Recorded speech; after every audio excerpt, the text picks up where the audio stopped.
is up, YouTube? This is About here, back again today with you guys another new speed duel match duel video. And today we're here to finally feature with you guys some kind of like a revisited deck, but also a really powerful deck, which is also known to be one of the top tier decks in the current meta. And we're playing the famous Gravekeeper Burn. Now, I'm really excited to showcase how much power and how much potential that this deck actually has.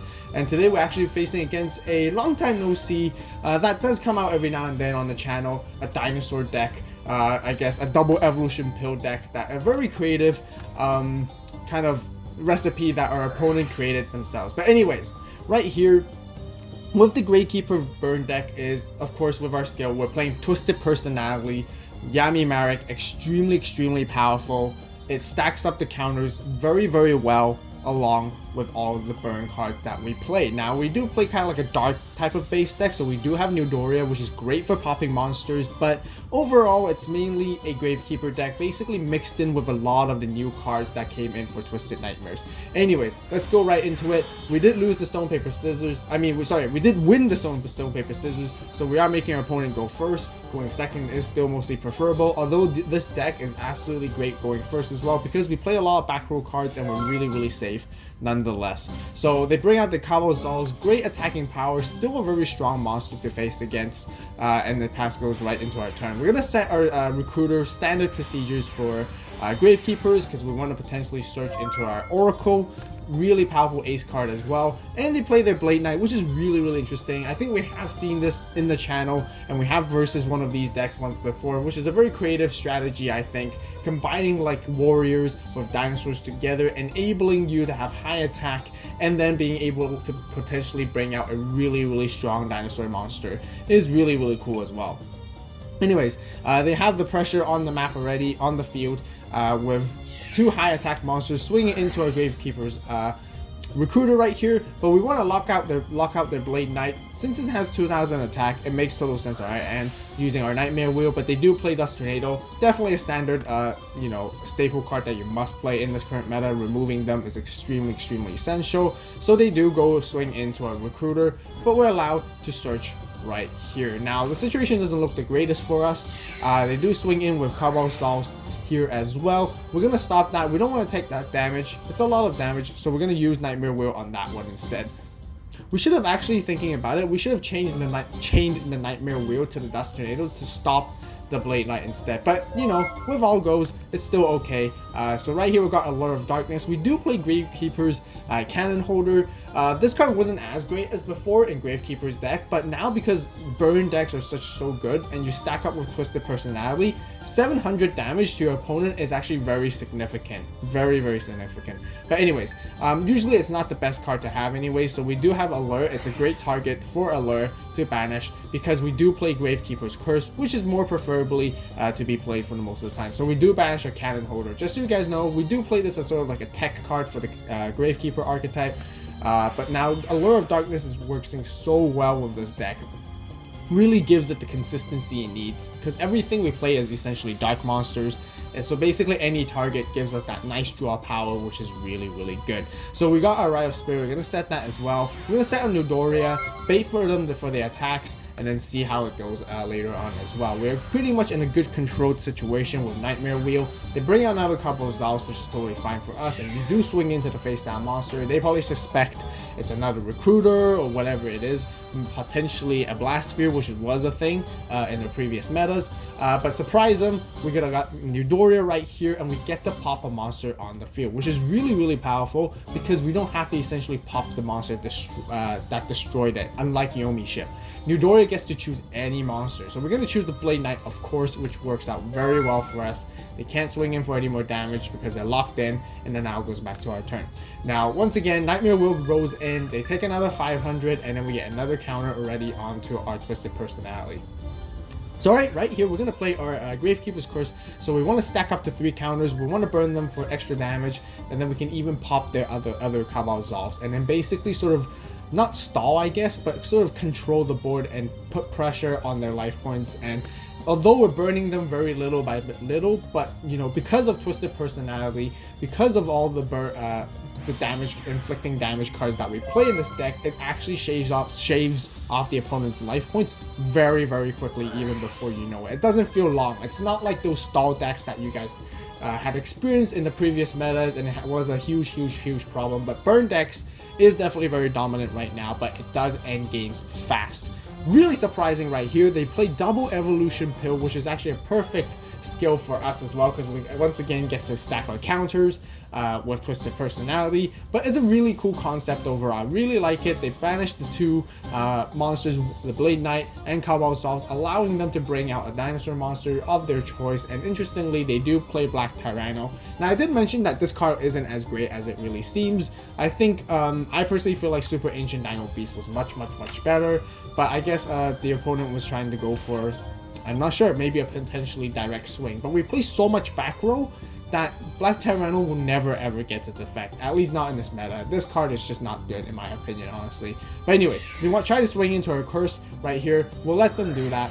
And they played Kunais, which was very dangerous on our end. We should have actually kind of stopped them, but there's nothing we could have. So we had to take that damage. And double Kunai is absolutely threatening. So that's like 3,600 monster on the field, and we basically essentially took in like more than half of our life points away already immediately right there. So, but that's okay. We get a Twisted Personality counter once again. We have a Rite of Spirit ready to go in. Zoma the Spirit as well, just to play for any backups. At this situation, it doesn't look good on our end, but this deck is just so powerful and coming back. I'll show you guys. In the end phase, we play a Rite of Spirit right here, and then we burn them for Gravekeeper's Curse for 500, and then once we draw, simple, Nightmare Wheel just shaves off another 500, ending the game for them. So we don't even have to worry about such a powerful monster on the field nonetheless, but we also still have an answer. We can play Oracle to answer against their Black Tyranno, but simply we just beat them like that. It's so much pressure on the opponent. Now for side deck, I have made a lot of cool new side deck meta cards that I think that's really good for the top meta and for competitive play. So just so you guys know, this deck is highly competitive, a little bit more powerful and a little bit more interesting than the other decks that we have released so far on the channel for this upcoming format and meta. So we didn't really side anything in. We didn't feel like there was any really annoying cards that we really need to address just yet. So we kept this main deck basically the same and basically head straight on to the second match or second duel. So we are forced to go first, and I have mentioned going first is totally fine in this deck regardless anyways. Allure of Darkness is a great card to be playing any deck that has Allure of Darkness, and you do draw into Allure of Darkness, being able to draw cards. It's not that bad anymore going first nowadays, which I really like about that. Anyways, flip up our Twisted Personality right off the bat. We're gonna use our Allure of Darkness. We need that card power, more resources. Of course, we're gonna have to banish our Gravekeeper's Cannon Holder again. I mean, don't get me wrong. I mean, we have banished it like 2 times in a row. It is the usual target if you have it, but it still comes in really handy in very clutch situations. So you always do want to keep that. Anyways, now we have 4 cards. We set a full back row, and we're totally ready to go already, with 2 Nightmare Wheels and 1 Dust Tornado ready to roll. Now they played a Night Beam, which I still think it's a really good card in this meta, because you can stop all those spell and traps just before they come out. And your opponent can't even respond to it overall. And right now, not many people play Waking the Dragon anymore, I personally feel like. So I think Night Beam is, you know, you can be more confident and much more aggressive with this spell card. Anyways, so it was really interesting. I think they accidentally pitched their Windstorm. They were supposed to set it, but that was a mistake, and that's unfortunate. But anyways, we played Dust Tornado. We were gonna pop the middle card regardless. I had that in mind during that duel, so I'm not gonna take advantage of the knowledge I have of. But it turns out we pop another Dust Tornado, which works out better for us, because that means we get to keep our Nightmare Wheel and Zoma's alive, which I much prefer. And Zoma the Spirit right here is just really great. We're gonna set it, and then we're gonna flip our Gravekeeper's Recruiter and swing in for attack. We don't really care what it is, if it's set in defense, because if we do take some damage, that's actually great, because we get 1 stack from Twisted Personality, and I don't think we're gonna be taking a lot of damage. Now it does seem very important for some reason, so they do play their Windstorm, and it's just kind of curious why they actually wanted to do that. I feel like they're just on pressure about already. That Twisted Personality is just really overwhelming, and they just don't want us to get stacking already. So they're playing defensively right here at the moment. I think they're just trying to wait for us to make the move. They think because you know, as long as they don't play any face-up monsters, they're gonna be safe because we're a burn deck, and they could stall us out and then potentially bring out their strong monster like Black Tyranno or Super Ancient Dino Beast once again, and then probably start rampaging from there instead. But anyways, we've got more trap cards. Heavy back row. We're gonna play our Zoma right here. Has to be in defense position. Honestly, I should have played it on the end phase of their turn, which allows us to switch an attack. But anyways, it's fine. Zoma Spirit is still great. So we swing right in here, and it turns out to be a Cabal Zaus. We take 300 damage, which is totally fine because then now we get to stack up one counter for our Twisted Personality, which works us great for us anyways. So they're gonna go into attack mode right now, and they're gonna start swinging in, I believe, and they have Hyper Hammerhead, which is also a really good card, and they're gonna swing into our Zoma right here. So our Zoma does get destroyed. We don't take any damage, although Zoma is actually a higher attack than Hyper Hammerhead. And they actually take 1500, and we get 2 stacks right here. And they do swing in with their Cabal Zaus, making us basically wide open with no monsters on our field. But Recruiter let us search. We're totally fine with that because we have Rite of Spirit to bring back Gravekeepers, and then we can basically easily grab our Oracle right here. Now, at the end phase, we do play the Rite of Spirit, bring back a Recruiter, and then we draw. So first of all, we're going to use our skill. We're going to use Twisted Personality to pop a monster. Hyper Hammerhead is the most annoying card. This card is still was really powerful. I think it still is sometimes, depending on the matchup. Hyper Hammerhead is just a really annoying card to deal with overall. But, you know, definitely the target to pop for Twisted Personality. And then we're going to Tribute, bring Oracle up, and make them lose 2000. The effect, all monsters on the opponent's side of the field lose 2000. And attack and defense. We're going to search for a Curse right here, set our Zoma, and then we're gonna go swing in for Cabal Zaus for direct 2000 damage right there. They're probably not gonna let us. They do play the Sphere Karibo. They accidentally banished it, but they should be in the graveyard. And they do basically protect themselves from that massive damage right there. Now, once again, on their standby phase, I think it's just a very unfortunate matchup once again because Twisted Personality is just great when double evolution pill, you have to pay life points, so it just works out for us. Although it's just one counter, it's not going to do much, so they do get to bring out their boss monster once again, and it's Black Tyranno. Not sure, maybe they don't even play Super Ancient Dino Beast, honestly, but I would highly just recommend playing Super Ancient Dino Beast if instead of Black Tyranno in this case. But I think they're just hoping for that direct swing, which is really, really massive sometimes.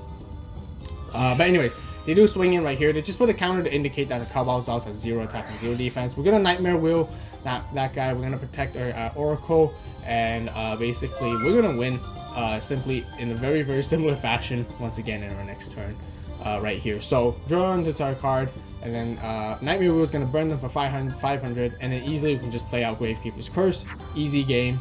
Burn them another 500 right here, and that is the duel. You guys can absolutely see that how powerful and how consistent this deck really is. I know the matchup seems to be a little bit different because you know, we don't see the Dinosaurs decks. Those cards and these type of decks seem like they're kind of out of the picture already. We haven't really seen them overall, so I definitely want to do a slightly more competitive duel to showcase this deck against a much more higher tier deck other than this down the road. So let me know in the comment section down below if you guys do want to see that. Hit that like button, subscribe to the Vault channel. So EZ2NO right here, featuring how powerful the Twisted Personality Gravekeeper burn deck is currently right now. And as always, don't worry guys, I know you guys are going to be asking for the deck profile for this deck.